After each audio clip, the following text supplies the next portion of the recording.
And so I should be able to minister to you just by reason of the fact I know what you're going through. And so then you also have Sarah and Hagar, another competitive friendship. We understand that Hagar was supposed to be the handmaid, but Sarah decided she wanted to take matters in her own hands. God said you were going to have a child. She didn't see that her circumstances were consistent with the word of God, and so she tried to work things out on her own. She brings Hagar into the picture. All of a sudden, Hagar conceives. Hagar births a child, and now she's upset. Now she's mad. You did this. You put me in this place, and now you're mad about where I am because I've become successful in the place that you put me in. I didn't ask to be here. I didn't knock on your door. I didn't come for an appointment. You put me here, and now you're mad that I became successful. Lord have mercy. I'm talking about friendships. But then in the Word of God, you will find that there are some Christ-centered friendships like that of Ruth and Naomi. You will find that there are Christ-centered friendships like Mary and Elizabeth who makes one another's baby leap. And you'll find that there are friendships that are good, healthy, Christ-centered, like the women who went to the cross, like the women who went to the tomb, who showed up and each understood we have the same experience. Let's go back and tell what we've seen. And so that brings me to our text with another couple of women who I would choose today to call friends. We might call them, according to the word of God, Shiphrah and Puah in verse number 15. But I want you to understand these women are getting ready to take people from labor to delivery.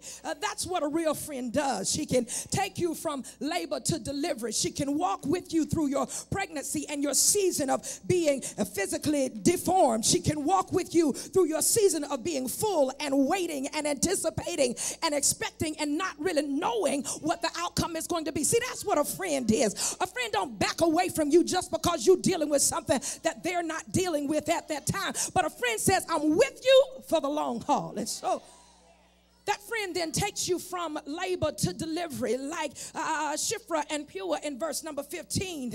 Because when women become pregnant, there is what we will call an intense transition. And so sometimes women have the tendency to feel out of control during this period. And if you're a man who've ever had to deal with a woman who was pregnant and about to deliver, and especially if you were in the delivery room, you understand what it means for her to be out of control. And so, but that friend will stick with you when you're out of control. That friend stands with you when you become emotional. That friend backs up from you and understands when you need space. That friend knows when to step back into the picture. That friend knows when to give you a break and give you a moment, and when to pray with you, and when to speak a word of encouragement into your life. That friend knows and is able to detect when you are scared. That friend is able to detect when you feel stuck. And that friend is able to stand there and declare, you got my hand whenever you need it. It's still there. I will not withdraw my hand, but I'll be there to catch you when you fall. And so we've got these two women who the Bible in verse 15 calls midwives. And midwife, by definition in the Hebrew, means with woman. And so these women were women who would come alongside and walk through a season and a process with other women.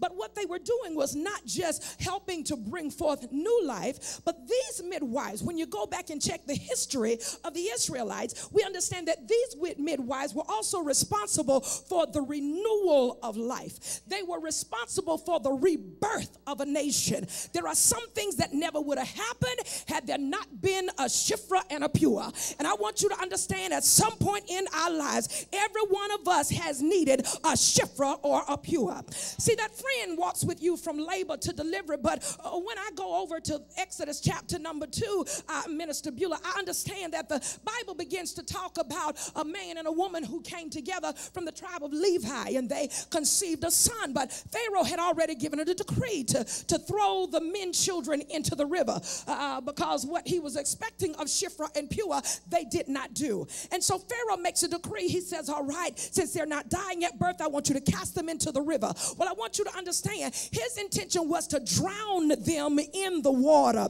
But here comes a child who is named Moses, whose name means drawn out of the water.